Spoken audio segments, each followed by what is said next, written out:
নমস্কার বন্ধুরা, তো তোমাদের সাথে নিয়ে নতুন একটা সন্ধ্যা ইন্টারেস্টিং ভিডিও নিয়ে চলে এসেছি।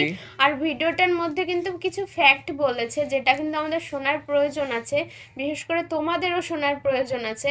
আর ফ্যাক্টটা কি সেটা কিন্তু ও বলছে। তো একটা কথাই বলবো যে ভারত বলো, বাংলাদেশ বলো, পাকিস্তান বলো, ধর্মের ভিত্তিতে কিন্তু দেশগুলো আলাদা হয়েছিল। যতদূর মানুষ বোঝে জানে, তার থেকে একটা ভিডিও দেখতে চলেছে হচ্ছে এক পাশে হিন্দু এবং অন্য পাশে বৌদ্ধ থাকার পরও বাংলাদেশ কীভাবে মুসলমান হলো, মুসলমান কান্ট্রি হলো।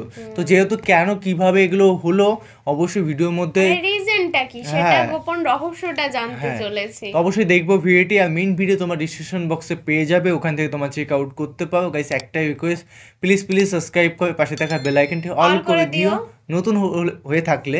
তো চলো গাইস আজকে ভিডিওটি শুরু করা যাক। বাংলাদেশ কিভাবে মুসলিমের দেশ হলো?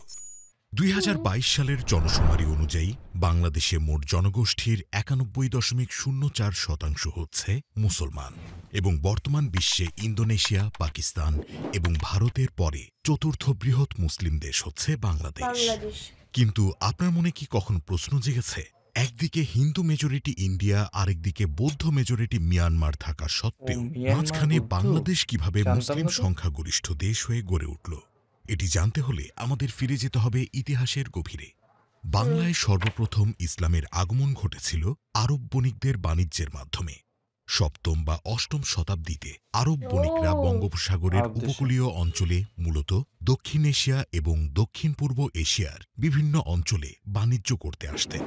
বঙ্গোপসাগর ও বঙ্গের নদীগুলো ছিল গুরুত্বপূর্ণ বাণিজ্যপথ, যার মাধ্যমে তারা চট্টগ্রাম এবং সোনারগাঁওয়ের মতো অঞ্চলগুলোতে খুব সহজেই পৌঁছাতে পারত।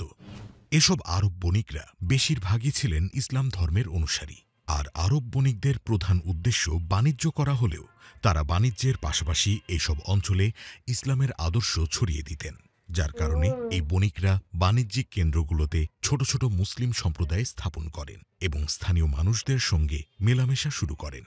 আরব বণিকদের সততা, নৈতিকতা এবং ব্যবসায়িক নীতির কারণে স্থানীয় লোকদের ইসলামের উপর ইতিবাচক প্রভাব পড়ে এবং অনেকেই ইসলামের প্রতি আকৃষ্ট হতে থাকেন।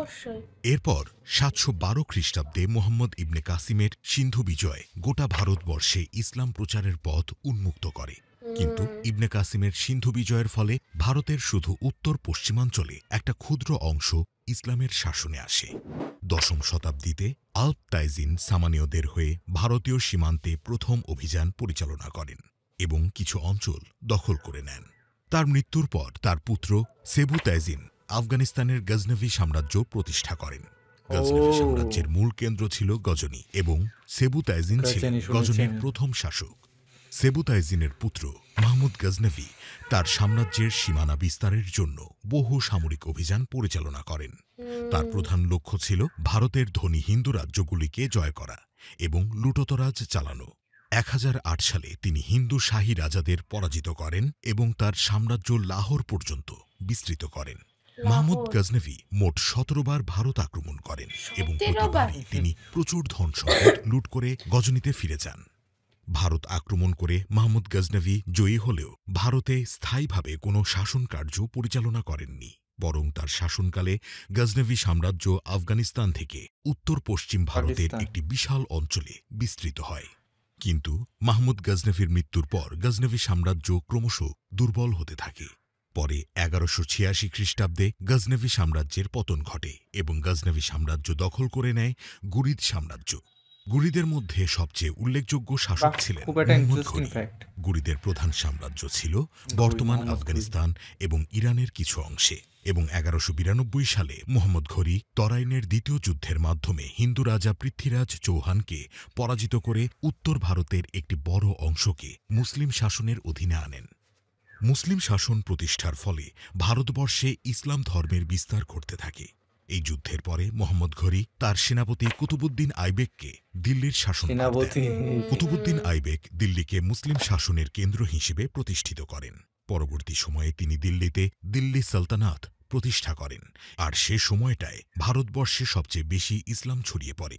কেননা মুসলিম শাসন প্রতিষ্ঠিত হওয়ার কারণে সেই সময় বিশ্বের বিভিন্ন জায়গা যেমন তুরস্ক, ইরান এবং আরব থেকে অনেক মুসলিম ব্যক্তি ভারতবর্ষে এসে ব্যবসা বাণিজ্যের পাশাপাশি বসবাস শুরু করেন এবং অবশ্যই। ইসলামের দাওয়াত দেন। আর সেই সময় বাংলা শাসন করত রাজা লক্ষণ সেন এবং দিল্লি সালতানাতের অধীনে মির্জাপুরের জায়গিরদার ছিলেন বখতিয়ার খিলজি। তিনি 1204 খ্রিস্টাব্দে রাজা লক্ষণ সেনের বাহিনীকে পরাজিত করেন এবং বাংলার রাজধানী নদিয়া দখল করেন। এরপর গৌড় নদিয়া। দখল করেছিলেন তিনি। বখতিয়ার খিলজির এই First time বিজয়ের শুনলাম। মাধ্যমে বাংলায় সর্বপ্রথম মুসলিম শাসনের সূচনা হয় এবং এই বিজয়ের পর থেকেই বাংলায় বিভিন্ন সুফি সাধকরা আসতে শুরু করেন। তারা গ্রামাঞ্চলে গিয়ে সাধারণ মানুষের মধ্যে ইসলাম প্রচার করেন। যেমন 1300 শতাব্দীর প্রথম দিকে শাহজালাল রহমতুল্লাহ আলাইহি প্রথম সিলেটে আসেন এবং তিনি সিলেটের হিন্দু শাসক গৌর গোবিন্দকে পরাজিত করে মুসলিম শাসন প্রতিষ্ঠা করেন। তিনি মুরিদ বা অনুসারী নিয়ে সিলেট এবং আশেপাশের অঞ্চলে ইসলাম প্রচার শুরু করেন। এছাড়াও খানজাহান আলী রহমতুল্লাহ আলাইহি বাংলার দক্ষিণ পশ্চিমাঞ্চলে আগমন করেন এবং বাগেরহাটের দিকে ইসলাম প্রচার করেছেন। তাঁর জনকল্যাণমূলক কাজ এবং ন্যায়বিচারমূলক শাসন সাধারণ মানুষকে ইসলামের প্রতি আকৃষ্ট করে। তার সময়ে সেসব অঞ্চলে অসংখ্য মানুষ ইসলাম গ্রহণ করেন এবং দিল্লি সালতানাতের অধীনে বাংলা একটি গুরুত্বপূর্ণ প্রদেশে পরিণত হয়। তবে পরবর্তীতে দিল্লি সালতানাত থেকে আলাদা হয়ে সমগ্র বাংলাকে এক করে বাংলা সালতানাত প্রতিষ্ঠা করেন শামসুদ্দিন ইলিয়াস শাহ। কিন্তু 1400 সালে ইলিয়াস শাহের কাছ থেকে বাংলা সালতানাত দখল করে নেন এবং পুনরায় বাংলায় হিন্দু শাসন প্রতিষ্ঠা করেন রাজা গণেশ। কিন্তু 1418 সালে তার মৃত্যুর পর তার ছেলে যদুনারায়ণ মুসলিম ধর্ম গ্রহণ করেন এবং বাংলার সালতানাতে বসেন। আর এ সময় তার নাম পরিবর্তন করে রাখা হয় সুলতান জালালউদ্দিন মোহাম্মদ শাহ এবং বাংলায় ইসলাম প্রতিষ্ঠায় সবথেকে বেশি ভূমিকা রাখেন সুলতান জালালউদ্দিন মোহাম্মদ শাহ। তিনি পুরো বাংলায় শাসন প্রতিষ্ঠা করার পর অনেক হিন্দু ধর্মের মানুষকে মুসলিম করেছিলেন এবং তিনি প্রথম আরাকানকে বাংলার সাথে অন্তর্ভুক্ত করেছিলেন। এছাড়াও তিনি আফগান, আরব এবং মিশরের অনেক মুসলিম শাসকের সাথে কূটনৈতিক সম্পর্ক প্রতিষ্ঠা করেন। এরপর মুঘলরা বাংলা দখল করে নেওয়ার পর রাজধানী করে ঢাকাকে। ফলে পূর্ব বাংলা অর্থাৎ বর্তমানে বাংলাদেশে ব্যাপকভাবে সাধারণ মানুষদের মাঝে ইসলাম ধর্ম ছড়িয়ে পড়ে এবং সেই সময় পূর্ব বাংলার প্রচুর হিন্দু ব্যক্তি ইসলাম ধর্ম গ্রহণ করেছিলেন। হিন্দুদের ধর্মত্যাগের পিছনে অন্যতম কারণ ছিল বাংলায় হিন্দু সমাজে জাতিভেদ প্রথা। এই প্রথা অনুযায়ী হিন্দু সমাজকে 4টি প্রধান বর্ণে ভাগ করা হতো: ব্রাহ্মণ, ক্ষত্রিয়, বৈষ্ণব এবং শূদ্র। নিম্নবর্ণ বা শূদ্ররা সামাজিকভাবে অত্যন্ত অবহেলিত ছিল এবং তারা নানা ধরনের শোষণ ও বৈষম্যের শিকার হতো। আর পূর্ব বাংলা অর্থাৎ বর্তমান বাংলাদেশে এই নিম্নবর্ণ অর্থাৎ শূদ্রদের বসবাস ছিল সবথেকে বেশি। এরপর তাদের ওইখানে যখন ইসলামের ধর্মের দাওয়াত নিয়ে যাওয়া হয় তখন তাদের সামনে 2টি রাস্তা থাকে: 1, জাতি বৈষম্যের শিকার হয়ে হিন্দু ধর্মে থেকে যাওয়া; 2, নতুন ধর্ম ইসলামে কনভার্ট হওয়া, যেখানে সমাজের নিম্ন শ্রেণীর মানুষদেরও যথেষ্ট সম্মানের চোখে দেখা হয়। স্বাভাবিকভাবেই পূর্ব বাংলার নিম্ন শ্রেণীর অনেক হিন্দু ইসলাম ধর্মে কনভার্ট হয় সে সময় এবং পূর্ব বাংলার সাধারণ মানুষের কাছে ইসলাম ধর্মের ছোঁয়া দ্রুত ছড়িয়ে পড়ে। এরপর ব্রিটিশ শাসনের সময়ও বাংলায় মুসলিমদের সংখ্যা বাড়তে থাকে, কেননা এই সময় ভারতের উত্তর অংশ থেকে একটা বিশাল মুসলিম জনগোষ্ঠী বাংলাতে চলে আসে এবং সর্বশেষ 1947 সালে ভারতবর্ষকে হিন্দু ও মুসলিম জনগোষ্ঠীর ভিত্তিতে 2টি দেশে পৃথক করা হয় এবং জন্ম হয় ভারত ও পাকিস্তান নামে 2টি আলাদা দেশ। পাকিস্তানকে 2 অংশে বিভক্ত করা হয়: পাঞ্জাব, সিন্ধু, বেলুচিস্তান এবং উত্তর পশ্চিম সীমান্ত প্রদেশ নিয়ে গঠিত হয় পশ্চিম পাকিস্তান। বর্তমানে পাকিস্তান এবং পূর্ব বাংলা নিয়ে গঠিত হয় পূর্ব পাকিস্তান, বর্তমানে বাংলাদেশ। দেশভাগের পর হিন্দু ও মুসলিম উভয় সম্প্রদায়ের মধ্যে বড় আকারের জনসংখ্যা স্থানান্তর ঘটে। পশ্চিমবঙ্গ, আসাম এবং ত্রিপুরা থেকে অনেক মুসলিম পূর্ব পাকিস্তানে বর্তমান বাংলাদেশে চলে আসেন এবং পূর্ব বাংলার হিন্দু সম্প্রদায়ের অনেকে পশ্চিমবঙ্গ ও ভারতে চলে যান, যার কারণে একদিকে যেমন বাংলাদেশে হিন্দুদের সংখ্যা কমে যায়, অন্যদিকে মুসলিমদের সংখ্যা আগের থেকে কয়েক গুণ বৃদ্ধি পায়। বাংলাদেশের মুসলিমদের ইতিহাস মূলত আরব বণিকদের আগমনের মধ্য দিয়ে শুরু হলেও বহু শতাব্দীর সামাজিক, রাজনৈতিক ও ধর্মীয় প্রক্রিয়ার ফল। বখতিয়ার খিলজির বাংলা বিজয়, সুফি সাধকদের প্রচার, দিল্লি সালতানাত এবং মুঘল সাম্রাজ্যের শাসন, ব্রিটিশ শাসনের সময় জনসংখ্যার স্থানান্তর এবং ভারত পাকিস্তান নামে ধর্মের ভিত্তিতে দুটি আলাদা দেশ প্রতিষ্ঠা, এই সবই বাংলাদেশে ইসলামের প্রতিষ্ঠা ও বিকাশের সাথে জড়িত।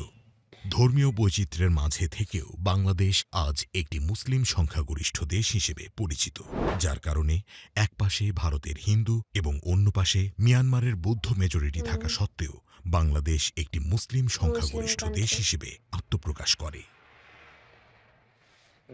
তো গাইস ভিডিওটি দেখলাম আর ভিডিওটি খুবই সুন্দর লাগলো। দেখো ধর্মের ভিত্তিতেই কিন্তু দেশগুলো বিভক্ত হয়েছে, যেমন পূর্ব পাকিস্তান, দক্ষিণ পাকিস্তান, আর বাংলাদেশ ৭১ স্বাধীন হয়েছে, তারপরে বাংলাদেশ হয়েছে। একটা কথাই বলবো যে 1947 সালে কিন্তু এই ধর্মের ভিত্তিতে দেশগুলো স্বাধীন হয়েছে। বাংলাদেশের মানুষ ধর্ম ভিত্তিতেই কিন্তু সমস্ত কিছু চেঞ্জ হয়েছে, আর একটা কান্ট্রি সেটা মার্ক হয়েছে। অনেকেই হিন্দু বাংলাদেশ থেকে ইন্ডিয়াতে চলে এসেছে, আবার অনেক মুসলমান ইন্ডিয়া থেকে বাংলাদেশ চলে গেছে বা পাকিস্তানে চলে, এটা তো ঘটেছে কম বেশি করে। তো এটাই হচ্ছে ফ্যাক্ট। বাংলাদেশে এখন মুসলমান সংখ্যা 95%, অনেক শুনছিলাম 91% হতে পারে, কিন্তু অনেক তথ্যটা দেখাচ্ছিল 95% হতেই পারে, কারণ জনসংখ্যা বাড়ছে, অনেক হিন্দু বাংলাদেশ থেকে চলে এসছে, মানে চলে আসছে, এরকম ঘটছে। তো গাইস ভিডিওটি কেমন লাগলো? খুব সুন্দর একটা ভিডিও, অনেক কিছু বাংলার তথ্য বা মানে আমাদের এই যে এশিয়া, এই যে ছোট বাংলাদেশ, ইন্ডিয়া এবং বাংলাদেশ, এই তথ্যগুলো যে পুরনো কাহিনীগুলো সেগুলো জানতে পারলাম, যে মুসলমান কোথা থেকে কিভাবে আসলো, আবির্ভাব ঘটলো, কিভাবে বাংলাদেশ ইসলামিক কান্ট্রি হয়ে উঠলো। তো খুব সুন্দর একটা ভিডিও। তো পূজা কেমন লেগেছে? তো আমার বেশ ভালোই লেগেছে, যে পুরনো ইতিহাস যখন জানতে পারি তো একটা ইন্টারেস্ট অবশ্যই থাকে। যেহেতু এরকম ধরনের ভিডিও তোমাদের ভালো লেগে থাকে অবশ্যই কমেন্টে জানাবে, আরো যদি দেখতে চাও সেটাও কমেন্টে জানাবে। আর ভিডিওটা খুবই সুন্দরভাবে দেখালো, ম্যাপ পয়েন্টিং করে খুব সুন্দর লাগলো, এত সুন্দর সফটলি বললো যে পুরো ডিটেইলসে বুঝতে অসুবিধা হবে না। একদম। তো চলো গাইস, নতুন একটা ফ্রেশ ভিডিওতে দেখা হবে। সাবস্ক্রাইব করে দিও, এরকম ভালোবাসা দিতে থাকো আমাদের মধ্যে। তো চলো গাইস, বাই বাই, টাটা।